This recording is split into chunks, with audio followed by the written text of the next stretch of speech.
Good morning. Thank you. This is Kevin from Singapore. This is Kevin from the Centre for Responsible Tourism Singapore. And it's May 21st. I'm not sure if you can hear the birds chirping around me. I'm at a parking lot, and the typical Singaporean landscape. In the parking lot, we are still surrounded by greeneries. That's why you can hear the birds chirping.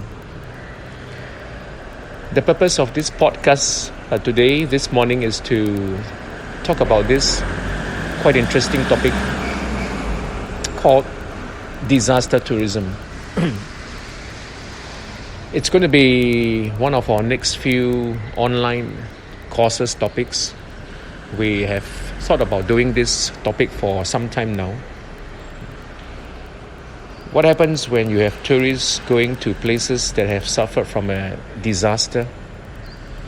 Will there be positive impacts, like bringing some income to the local people, some of the local people who might still be there? Will it generate awareness of certain places? Will it, at the same time, however, also create inconvenience and an intrusion of some sort? Disaster tourism is when people visit places that have suffered from things like earthquakes or some other natural disasters. The curiosity of tourists going to a place is undoubted.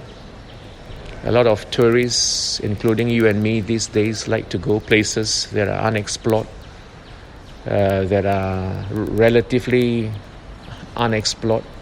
We like to go places to search deeper, to dig deeper, to find out more things, to see more things.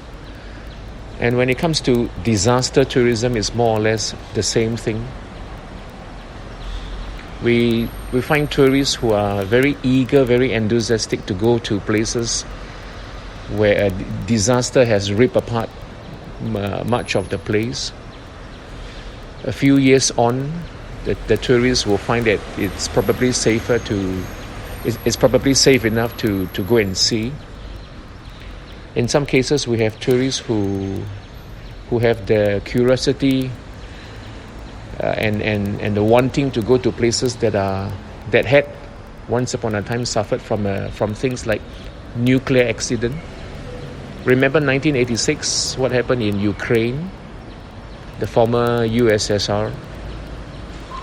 Places like Fukushima, 11 years ago.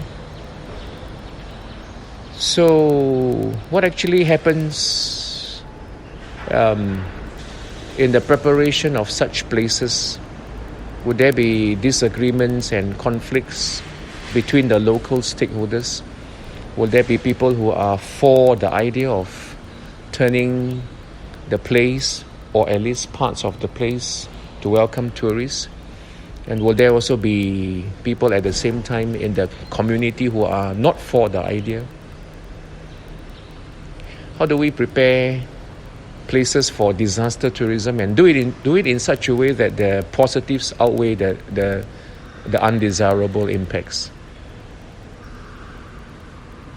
And so this will be one of our next online course topics, and we will also likely schedule a webinar sharing where we will talk about that. Catch us. We are quite active on Facebook.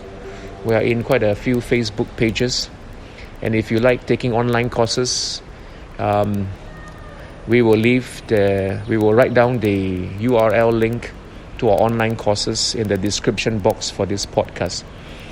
Have a good May 21st, and we will see you soon. Bye-bye.